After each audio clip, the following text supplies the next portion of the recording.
Greetings from Seoul, Korea, and welcome to GOMTV.net. I'm Tasis. With me is Artosis. How you doing today, man? I'm doing quite fantastically, Tasis, because finally I get to see a match that I've been waiting for very anxiously, Symbol against Parting. Yeah, that's going to be a pretty epic match. We're here in the round of 16, no longer round of 32, where it was best of ones. We're now back to best of threes, so it's going to be a little bit more of a forgiving situation. Better players should come out on top.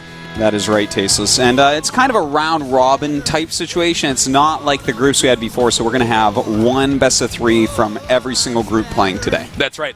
It's a little bit different than how we do the GSL CODAS. And CODAS, we go through one group entirely. So it's really cool because we get to see the makeup now of each group each day. Yeah.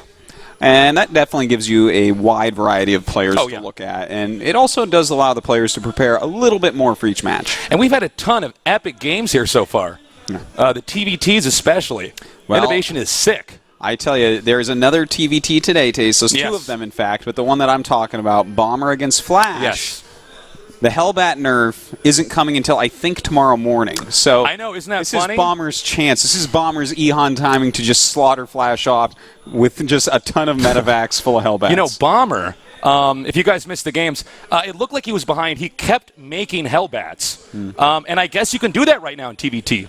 The Hellbat is kind of a funny unit. You can. You can. At least for now. But again, there is a patch coming. I'm not sure exactly when. Someone told me they thought it was tomorrow. I believe it's tomorrow or day after tomorrow. Not sure. But it's coming up pretty quickly, and I'm excited to see this because this might be the last high-end TVT that you guys ever see with the Hellbat doing as much damage to light right off the bat as you know, since Wings of Liberty, well, I guess I should say since Heart of the Swarm, you know, Wings of Liberty, it was a very different matchup, a lot of different options. But when Heart of the Swarm came out, the Hellbat is just such a strong unit. You can keep harassing, kills workers in 2 hits, and obviously you can put 2 Hellbats into a medevac. So it's just you can't not use it. Yeah. So you know, you can't blame these guys for going for that, but it's been crazy. It certainly has, Stasis. So the match results of Tuesday, we had Sulky, Innovation, Rain coming out on top here, doing some great games here. Group D though, pretty sick game there too. Yeah. Trap took down Kongho. I was pretty sure that was going to happen. His style just kind of eats Kongho's style. Yeah. And, you know, I guess the big surprise of the day was just how good First really is in every matchup. Oh, yeah. I mean, against Rain, it was really something else. Yeah. You know, First, he's new comparatively to some of these other players that we have here, but he's been doing just so well. Yeah. Really good builds here, especially against somebody like Rand, who we'd probably say it's, you know, the standard for who you want to study as a Protoss player. I would still say that, but First looking even better than he is. So as you can see, here are the group results for Group A and B entirely here. We're getting closer and closer to find out who exactly is going to be moving on. We see who's closer, but, you know, it's still anybody's shot. Yeah, and I tell you what, today, for instance, Symbol versus Parting, they're both down at 0-1. Yeah. They need this win really badly. Yeah. You go 0-2, I don't know that you're coming out of there. I know. It's pretty tricky. And here's Group C and D for you guys. Today's games, though, are going to be pivotal. Yes. That's where we're going to have a much clearer idea of who's actually going to be advancing. And, well, today's matches. Here they are, Tasteless. Symbol against Parting, going to be fantastic. Symbol's been playing very well. Does have that loss against Sulky, but Parting, it was the worst PVZs that we've seen out of him, the worst games we've seen out of him in a very long time. Yeah, it's something else. Of course, Bomber against Flash, that's going to be interesting. We have to assume that Flash is going to win, but Bomber is one of these guys that's never really going to go away, it seems like. It does seem that way, Tasteless. You got to watch out for him as well. He does. Over here in Group C, we're going to have Fantasy and Hiva, and finally Maru against Supernova. I would expect Supernova to move out of this. I'd be pretty surprised if he lost to Maru. I think he's just better right now. Maru's very good, but Supernova is playing maybe the best StarCraft 2 of his life. You know, and Maru, he's definitely a prime Terran. You know, he's one of these guys, he likes to get in there, he likes to engage, he likes to attack, but he's not divisible by 2. Sometimes I feel like it's questionable when he is attacking, if he should be. Yeah. I have to agree with you there. He's relentless aggression. He's so aggressive, and sometimes he shouldn't be. You know, when you're sitting on 2 bases and your opponent drops into you, normally you thank them for it, but sometimes it works out for him. We'll see. He's got his own style, that's for sure. And I got to agree with you that Supernova is playing the best StarCraft 2 we've ever seen. Yeah. I mean, it's incredible. Yeah, he's playing like he was when he first kind of just destroyed right through Code A and, got into Code S and was playing so well way back then, years ago now. He is playing up at that level or even better. Now, let's talk about our first match here. We're going to have Symbol and Parting. I got to say, I think Parting comes out on top here. Okay, that's, this is a really hard one for me. If Parting plays like he played last week against Sue, I give it to Symbol. Because Symbol is pretty solid throughout. Even though he, for instance, lost to Sulky, it's not like we were thinking, oh, Symbol, you're not playing well. Right. Symbol has shown us, since he joined up with the top of the top in Korea, that he is, like, always right there. Yeah. He's never falling down. He's always putting out great games. So I think it's up to Parting to bring his best game to win this. I got to agree with you there. So a closer look here. Here is Symbol, WCS Korea ranking of 5. This is somebody months and months ago we said should be a champion of a Code S. But he got to the finals, never managed to get to number 1. Yeah. So this guy's got a lot to prove still. Yeah, it's got to be very frustrating. He keeps on hitting right up there so close to the top. He's one of those players that we're just waiting for his victory, but there's been players like that before and the victories never came. Yeah, it's a real thing that can happen. Alicia, for instance, how many second places did he get? Marine King eventually ended up winning some overseas tournaments, but never made it in the GSL despite multiple second place finishes. Yeah, it's almost like the tier 2 of the best of the best. Yeah. So it's going to be interesting. Symbol, by the way, also completely reinvented his play style. Yeah, he was super macro, late game, like even end game. He was the best of the best, but now he's mixed in some really technical all-ins, especially with the Nidus Worms. Oh yeah, he uses more Nidus Worms than just about anyone. And I wouldn't be surprised if we saw some of that here today. Parting was the world champion of last year. He WCS. certainly was, yeah. And he's had pretty consistent results overall. Yeah. He hasn't been doing quite as well in Pro League recently as you would hope.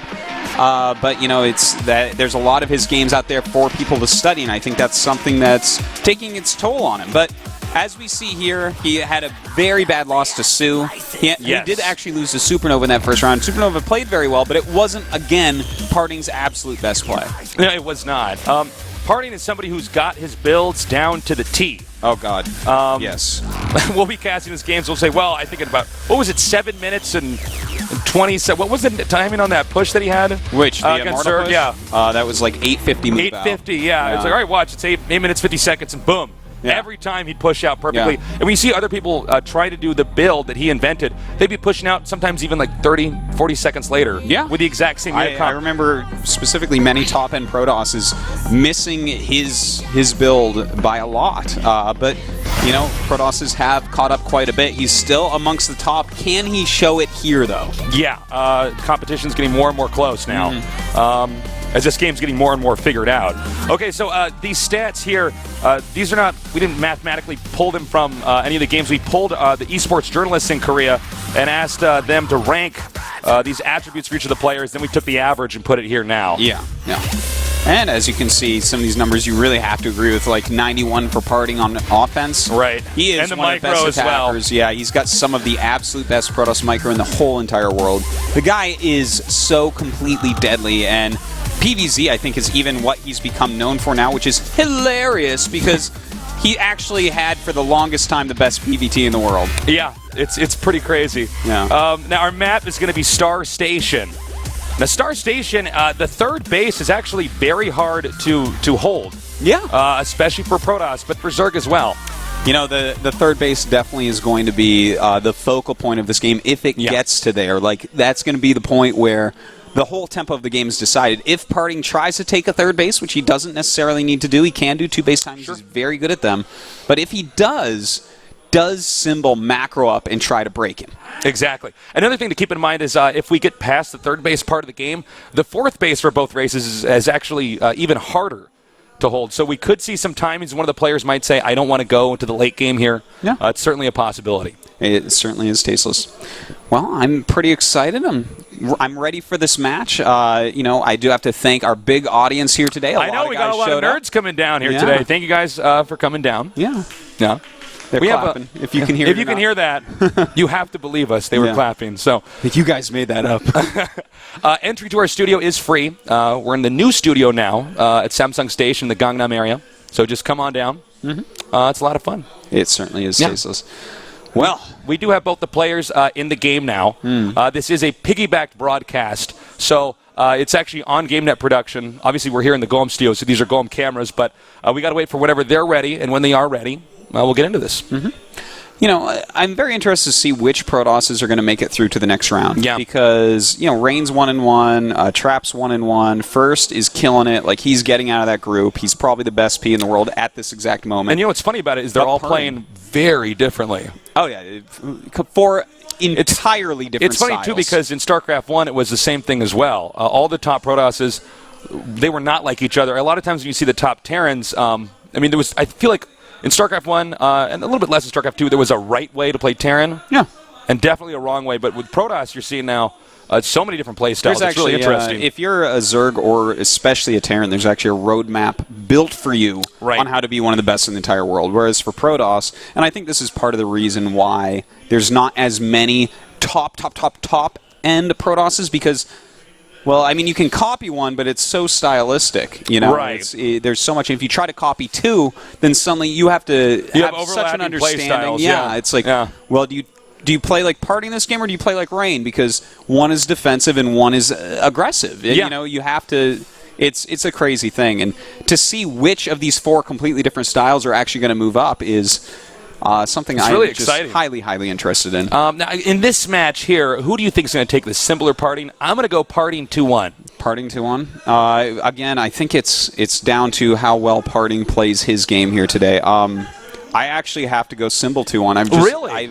Parting has last week against Suman. I was so disappointed. That is true. The Sioux games were a bit of a shocker. Yeah, he looked like a Challenger League Korean Protoss instead of Parting. Well, we're going to see who's going to win this very soon now, as the countdown has started head-to-head here. Symbol and Parting. It is a best-of-3 since we're in the round of 16. We're getting closer and closer, seeing who's going to be the champion here of the StarLeague Season 2 for WCS. I'm Tasteless, with me is Artosis, and this is GOMTV.net. Are they syncing up right? No. You're close enough. Sorry, not quite. All right, piggyback broadcast here. Okay, now introing our players. Over here in the bottom left, he's been close to being a champion, but he hasn't gotten there yet. Will he do it this time? He is. Master Azubu Symbol. And in the upper right, the world champion from last year, he is. Master SK Telecom T1 Parting.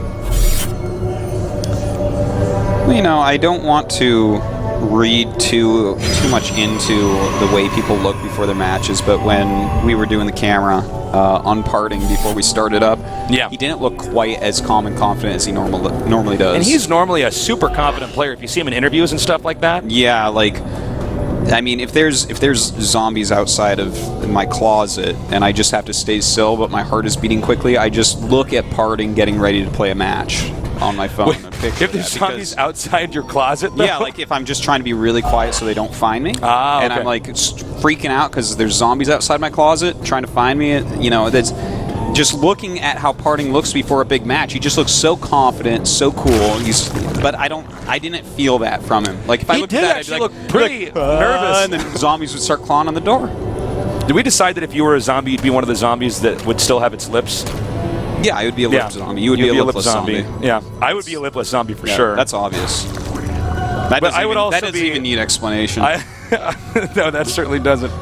I feel like you would also be like the slower zombie, where I would be like the fast, feral one. I feel like you'd be the zombie that like someone just climbs a fence and you just keep running your head into the fence. Like you just. Did we decide that Caldor would be the armor zombie? Oh, he definitely would be. To shoot off the different parts of his armor before eventually his weak spot would be exposed. Yeah. Wolf would be the guy that got bit by the zombie but doesn't tell his friends, and then they just shoot him when he turns. We got a fast expand here, a forge expand. And we're not going to know exactly what he's doing until the cybernetics core finishes. Which it hasn't even started yet, by the way. Yeah, and as far as Symbol, most likely he's going to go ahead and just grab a third base, because that's what you do against a Forge Fast Expand. Yeah, well, I mean, staying on 2 bases, not a plan it's going to last in the long run here. Well, so this is the third base he's going to take now. Just setting those lings there to make sure there's no probe. They can make a pylon or something to delay that. yeah. Scouting for probes as well. You got to be careful about that if they do hide one. There's so many different little warp gate attacks that they can try on you. Yeah, Something absolutely. as small as 2 warp gates with a proxy pylon can be game-changing if you don't Absolutely. scout it ahead of time. So right now, are you betting Parting's going to 2-base? Because I could definitely see that. This map's a little tricky the longer it goes for the Protoss. Yeah, I think he is going to 2-base. He's got the control. I think that he needs to regain some of his confidence after his games against Sue, and I think the best way for him to do that is to put a nice army in his hands and let him micro it. Yeah. Just let him control that army and kill a Zerg. And if he can successfully 2-base this game, I'm definitely giving him the series. You know, I'm looking at this and I'm really wondering if Symbol's going to play that standard style, or if he's going to do something super aggressive with the Nida Swarm here, because he's been doing that a lot. You know, like more than we've really seen as a trend any Zerg player do ever. I tell you, I don't think he's going to do anything crazy like that. Don't think so? I think that the best thing for Symbol to do right now is to scout Parting heavily and be very careful as he nears 60 drones to figure out when he needs to start making units. Because if Parting goes for that third base, it gives Symbol a huge amount of options that he can do. Yeah. Whereas right now, he doesn't really have any. You know, you just kind of drone up, you get your tech going slowly but surely with Zerg. So I feel like that is the way he needs to approach this game. The Stargate's on the way here. We'll probably see a bunch of Phoenixes get cranked out here. I don't think he's going to pull them this time. He'll probably just go ahead and send them all out, start trying to wipe out the Overlords. Yeah. One edge this does give the the Protoss, is that once you wipe out all those Overlords, the Zerg cannot see, for instance, a Warp Prism coming in. Yeah, to hit him later true. on. It's basically lights out for the Zerg. That's when the Zerg really has to do a good job pushing creep, because that's one of the only ways. I mean, beyond controlling the watchtowers like we just saw there, it's one of the only ways that you can be forewarned before a big attack happens. Yeah. Well, we do have +1 on the way for Parting. Nothing is really super telling of his build so far. You know, you can definitely go into a Robo all-in. We'll see if he throws up the Robo pretty soon here. But with that +1 attack on the way, I don't know that it'll necessarily be too fast. Yeah, well, we'll have to see on that. I'm surprised he actually did manage to get that Overlord over there in the upper right. That could that's be very actually valuable. pretty. Yeah, that's pretty serious, because if he wants to, he can actually scout later on in the main and figure out that it is if it is going to be a 2-base all, and he'll see that. Yeah. Well, he is getting his Robo now. I'm really wondering. I guess he's just going to go into a +1 armor after that +1 attack, because I don't see any really great timings being lined up. Normally, if you're going to go for like an Immortal Colossus all-in off 2 bases after Phoenix, you're going to get that Robo a little bit earlier than he got it. And he had the Stalker out to stop Overlords from scouting as well. So it looks like this is probably going to be a 3-base build. Yeah, and that's telling us that right now Parting's very comfortable with the late game here on this map. Yeah. That's good to know. Okay, we got some Phoenix harass over here, just taking out these drones. There's not a ton the Zerg can actually do about this until those spores are done. Yeah. And, you know, this is one thing that Symbol has shown us time and time again. He's willing to make more static defense than any other Zerg, basically in the whole world. Yeah. 6 Spore Crawlers to deal with these. He does not want to lose anything. And, you know, what's really impressive about this is if he can pan this out into the late game, this guy has the best late game Zerg in Wings of Liberty. Yeah, easily. He really did. You get for this matchup, at least. Absolutely. You know, he'd get all those Spine Crawlers and Broodlords up, and there really wasn't a lot you could do. And because he's been pushed out here by the spores, he can't do a ton of drone harass. He's doing things like trying to pick up roaches on that rally. All right, so we do have Colossus tech on the way. Of course, a really nice scout coming in from Symbol. As you mentioned about that hidden Overlord, he gets the full scout on. And, you know, I think he's going to know pretty much what's going on. In fact, Parting throws down that Nexus before even starting his first Colossus. Yeah. So, you know, from here, the Zerg will have to take a 4th. Basically, the way that PvZ works, the Zerg always has to be at least 1 base ahead. And if the Zerg is not 1 base ahead, that usually means there's going to be some kind of all-in or timing. But knowing Symbol, I mean, he's just going to go ahead and take a 4th here. Yeah, he may. you know, his scouting has been so perfect that he sees that there's no real attack coming. He does throw it on that 4th base while making a bunch of Hydras and continuing his upgrades. So that Overlord was actually really important because he has to feel so much safer than he did. Oh, absolutely, and he hasn't even used that yet. Yeah. Now let's see if these Phoenixes coming back here actually spot this Overlord. He knows about that guy. There's a changeling down the corner of the base, but I don't think it's not being used right now. Yeah, it hasn't actually changed yet. It's still like a little zit or whatever. Yeah. But a little puddle of goo. Yeah. So we got the Hydras and the Roaches now moving out, and the game's going to go ahead and move on. So with the Spire coming up, there is the possibility that we'll see a huge boost in Corruptors as soon as that finishes, and then a big attack by Symbol. You know, it's kind of a mid-range thing where if he can take out all the Colossus and not lose too much of his army, he's going to be way ahead. Yeah. This is something that we see very, very often when these two exact builds line up against each other, which is a big portion of the time in macro games and PvZ. So that Spire is almost done. And the Zerg's not going to engage just yet. He's getting that Infestation Pit as well. And we're going to go into the phase of the game here that Symbol is historically the best at. So this is going to be very exciting. You know, Parting, I feel like we don't think of him as much for his endgame builds as we do for his mid-game. You know what? With +3 and Blink on the way and 6 gates being added, Parting is going to be attacking pretty soon here. And he's only made 2 Colossus, and the 2 Colossus are going to be quite useful, especially if a ton of Corruptors are made. Yeah, if they overmake that, then suddenly you've invested in something that will kill the Colossi, but I mean, they can't hit the ground, so what are they going to do? By the way, nice job there by Symbol taking out those Phoenixes. You know, Parting has been having a pretty difficult time overall in this tournament. Yeah, he has. This last month has been, you know, not good for Parting. Yeah. You know, I just saw something so interesting, Tasteless. Those Phoenixes flew in, saw the Infestation Pit upgrading, and he started another Colossus. And then, as soon as they got out of there, the Infestation Pit got canceled on the upgrade, and 13 Corruptors are being made. So he is forcing Parting into more Colossus, and he is actually going to go for this very layer-heavy Corruptor, Roach, Hydra, Ling army. So it looks like Parting might end up being in a lot of trouble here. We have more Stalkers being warped in over here. Now Zerg is maxed out. Zerg is maxed out, and Protoss is at about 160 supply here. And this is when the Zerg is going to take the 5th base here as well, and start pooling a lot of income here, so that if he gets into a big battle and he loses his entire army, he can then insta remake that. Yeah. And he does start upgrading once again for the Swarm hosts. Yeah. So he realized that this game could go very long, especially since Parting is taking his 4th. Now, I feel like Swarm hosts aren't the best on this map. Yeah. Unlike Newkirk Precinct. Yeah. But they still can be very strong, so we'll see how that goes. It looks like the Zerg is now going to get a nice arc here to try to surround this army. And that attack's going to be beginning now. Nice. He lures him out. The Corruptors go forward, targeting down the Colossi very, very quickly, but a good Time Warp does go down. Some nice force fields as well. Does Parting have enough to hold on here? It looks like he has more than enough. Yeah, really nice. You know, it was those force fields there in the middle that cut up that army and made it just not possible to hit most of those Stalkers. And now with beautiful micro, we may see a counterattack coming here from Parting. He's heading down there now to what looks like is going to be probably an attack on the 3rd base, possibly the 2nd, though.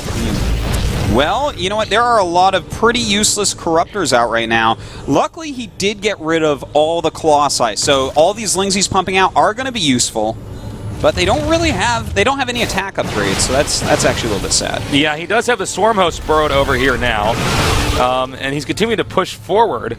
And you know what? And okay, so it looks like he's going to go around this.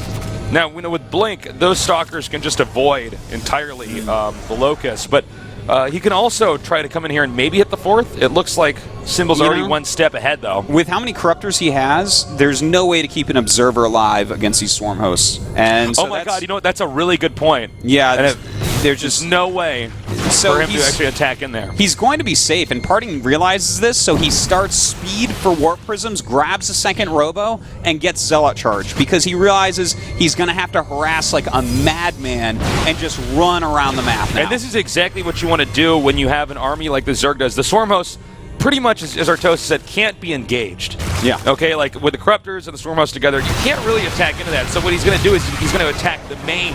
He's going to attack a base that's not where they are. And with the speed, oh my God, hold that thought. We actually have a big attack coming up here now, and a lot of these Stalkers being picked up. Really nicely done there by Symbol, picking off quite a few indeed. And look at this, he's actually splitting up the Stalkers as much as he can so he can try to attack into different locations. But we'll see, though. That War Prism might actually be hit by those Hydras down here. So smart by Symbol. This could be really bad. Oh my God, Symbol playing so well. He needs to target that down, though, and it does die. As long as it's taken out, he's fine. These Hydras can take out those Zealots. And now he's going to push into the 4th base. And this is a location that Party has to defend, and I don't know if he can. Yeah, this is really, really hard. Those Colossi being picked off oh so quickly. Parting just doesn't have what he needs for splash damage. He really needs some storms, or at least a couple Archons there to help take out those Corruptors. Yeah, it's here. You know, the Locusts can keep pushing forward here on this location, and this is one of the problems that Protoss have to face off against when it's free units like Locusts. Locusts are going to do damage no matter what. Yeah. Over time. And if you can't come up with some kind of solution soon, this game's going to be over and Symbol's going to be up 1 game. That's right. But you know what? We do have that War Prism over there, so that's really going to help out. Another War Prism flying south there. He's got to be careful. I was going to say, it could be hit by those Corruptors. Now, Party's got the right idea of making a lot of Zealots and sending them into the locations where the Swarm hosts are not. And in fact, this looks like it may force Symbol to turn around. We'll see. No, excuse me, the Locusts are just going to keep coming forward here. Yeah.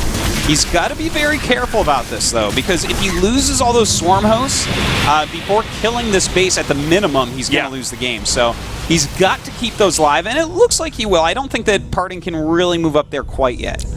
Yeah, that Nexus, by the way, very, very bruised. And he's going to have to use these. Okay, that's smart, just to try to use these force fields, anything to buy time. From these Locusts. He's now realizing they're about to disappear, so he goes ahead and backs away. Well, Parting is getting a much better army than what he had. He's going to have 3 Colossi out very soon. He's got 3 Archons. That's really going to help him to actually plow through, tank the damage, and kill off any Corruptors that try to snipe his splash. Well, those Archons, are so good at soaking up, that additional damage. And it looks like now the 5th base is actually exposed. Yeah. Parting's managed to maneuver over there because Symbol moved those Swarm hosts aside.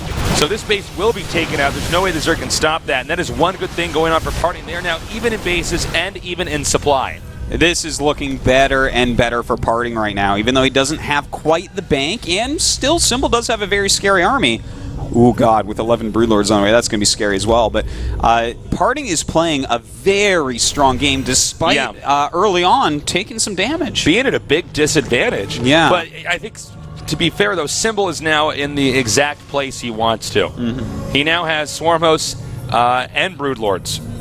Yeah, and that's pretty scary, especially when it's Symbol, because he's the best of the best with that. Let's see if this War Prism actually gets shot down here. Yeah, it looks like it will. Oh my God, and it does, and not even a single Zealot gets out. This is actually how smart Symbol is, that he knows he can waste 8 supply sitting there and save so much. Yeah, and still have map control. Yeah. Now, remember, those Locusts are completely expendable, so anything that's receiving damage there for the Protoss, there's not much he can do. And now with the Broodlords over here, he actually couldn't have trapped this army over here.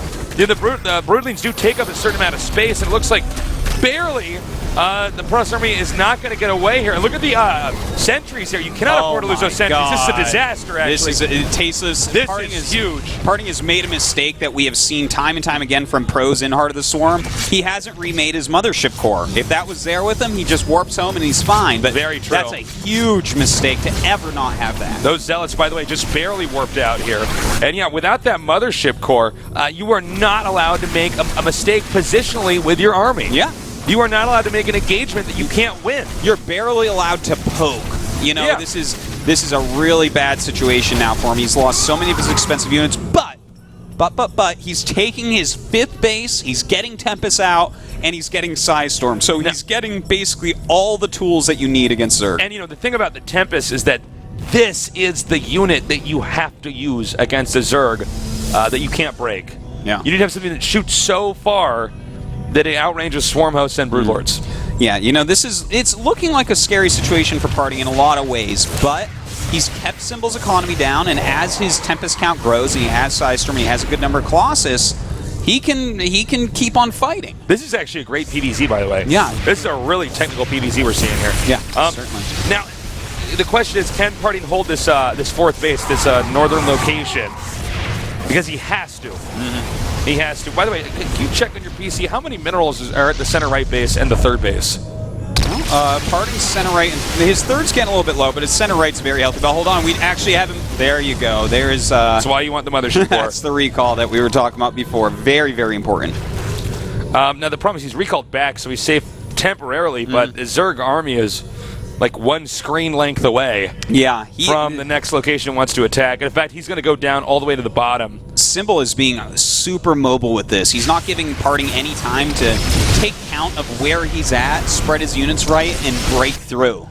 Now, really like those moves. It's possible for Parting to actually go around this army. The Protoss' army, even though both these armies are kind of clunky, Protoss' army is a little bit more limber, so it can get over there to the Zerg's base in time. So we could end up with a weird base trade scenario. Yeah, I think you're completely right, Taste. This base definitely going down, and at the same time, he's easily going to kill the fourth base of Symbol, which is going to leave both of them barely mining. But you know, Symbol, he does have a little bit more supply because of the cancel trick. Right. Up over 200 right now. Yeah, and that's one of the funny things about Zerg. Zerg can actually go beyond 200 supply up into the races because of the way that they operate for unit production. Now, this Nexus is going to be taken out, and if I'm not seeing this correctly, let me know, but I believe Zerg comes back and kills his army. There's nothing... Well, you know, I mean, this is like an army that can't really die in the Zerg's army, with the Swarm Hosts and the Brood Lords and the rest of this. This is another situation where I wish he had the Mothership Core, because he can like force the Zerg to really commit to trying to kill this, then warp out, and then come back at a different angle. But he doesn't have it, so he has to be really, really careful. Now, this is one of those moments, too, where if you look at how many minerals are in the bank, that might be the last set of minerals they have here. Yeah. If they can't get an up and running base. So we do see right now that Symbol is in a little bit of an advantage for that. As right now, 45 minerals now for him, and going up very slowly. All right, we have another fungal there. Nice, taking out these Tempests here. Very nice snipe. And by the way, forgive me, he does have a Mothership Core with him here. So he does have one. Yeah, that's actually just so important. That means that he can stay over on this side of the map, keep Symbol kind of busy, and then always warp home for defense. I love that snipe he had on that hatchery back there. Now, Symbol's going to double expand. Sometimes in this situation, you actually want to expand, if you're the Zerg, to two opposite locations on the map. Yeah. Because it's hard for the Protoss to get both of them. And one, you can at least mine from for a little bit. I would say that based upon the army as and how slow it is, this might be the better choice. You know, he's playing the siege army, not the mobile army. So keeping them a little bit closer together, you should be able to kind of zone Parting's army out of that area. All right, and he's getting closer and closer to this one location, and Parting has to get this base up and running and keep it safe. Supplies right now 149 to 195. And he's just Parting right now, trying to pick off anything he can. And Symbol is happy to just throw Locust after Locust up here, just killing units slowly but surely. Meanwhile, Parting has to use these Tempests to push back those Brood Lords, because those are just really scary in this situation. All right, he's going to come dive in here again. And he's going to hit all these Tempests, looks like, now backing up and hitting these Colossi, which is also great for the Zerg. And notice how he sits those over the entire army, and that's because he does not want them stormed. But at the same time, oh my god, the Templars all starting to fall down. The Corruptor's going behind the Colossus at this point, and that's going to be it. This is the killing blow here, and it looks like Symbol is going to be up 1-0 so far, but Parting can still win the next two games after this and come out on top. Yeah, it's a very strong game from Symbol, no doubt about it. But Parting didn't play bad like we saw him against Sue. You know, this was much more the Parting that you expect. Right. Well, Parting is not falling off right now. Now, what he's going to try to do now is loop around this army and start hitting these additional bases over here. But at this point in time, it doesn't really matter, because all Zerg has to do is go back and kill this army, make an expansion, and then destroy all the buildings. Yeah, and he just made 22 Hydras at home, so I don't think he's going to have any problem here. Now putting these Hydras down here and wiping this out. We should be seeing GG very soon here. There it is, GG. Well, I'm really happy to say that Parting's playing very well today. Yeah. You know, he did make a couple little mistakes that definitely contributed to that loss. You know, not having the Mothership Core that one time, where he lost a big chunk I of feel his like army. That was very painful. that was the big mistake of the game. He lost, I think it was 6 sentries in that attack, and that's. And one of the easiest ways to tell after a battle if the Protoss, how dead the Protoss is, or how ahead he is how many sentries are still left over. Yeah, if Protoss loses all the sentries, that's really bad. You know, I have to hand it to Symbol. He played really, really well. Because a lot of times you see people go Roach, Hydra, Corruptor. Yeah. And then the Protoss just kind of waits around for more supply and kills them. But the way he did it, he had so many Corruptors left over after killing the splash damage that his Swarm host couldn't die. And then I think the most impressive part of Symbol's whole play that entire game was keeping those 4 Hydras behind his natural. Because he stopped 2 Warp Prisms, and if Parting had gotten those to do even a little bit of harassment damage, the whole game could have looked different. Yeah, and that's what is so beautiful about Symbol's play there is he knew what he had to do, but he also knew exactly what Parting had to do to stop it. Yeah. And he just had the Hydras there. It was so It's amazing how many people just don't do stuff like that. Nobody does stuff like that. So that was a really nice play. Well, so even babies love esports. Well, they better. Saw that shot down there. So we're going to go into our next match. It's going to be Guangali Beach. It's a one-on-one map. Well, you know, this map we did see some pretty exciting PvZs on, especially Hiva against Rain. That was a really interesting one with a lot of Swarm host play. I wonder, though, because this is a little bit smaller than Star Station, right? It's a little bit harder to walk around. I think that when Parting moves out with a strong attack, it's going to be a little bit scarier. And, you know, the Zerg, a lot of these expansions, you're expanding closer to your opponent. Ideally, Zerg wants to expand away from the army, and that way they can't be harassed, they can stay ahead. So the longer this game goes, the harder it should be for Symbol, unless Parting gets crippled early on. Yeah. Well, I'm pretty excited to see what Symbol's going to do, because last game I felt like it was kind of in Parting's hands. Do you take the third or don't you take the third? That's going to dictate the rest of this game. Whereas here, I think Symbol has a lot more to play with. Now, do you think that there's a chance that Symbol might do one of these Nidus plays we've seen him do before? I don't think this map is weird. It's I got to tell you, the couple Nidus all-ins in ZVP, like the Queen Swarmos and the Queen Roach, I don't really like either of them. Yeah. Like, they can work from time to time. Well, sometimes with strats like that, you can bring them out for like a month or two, and then everybody has to shift gears and get ready for what you're throwing at them. But then eventually you have to go back to normal play. All right. Well, the map is now loading, so let's see if Symbol closes this out 2-0, or if Parting wins and we go to the rubber match here at the WCS StarLeague Season 2 here at GOMTV.net. Okay, in the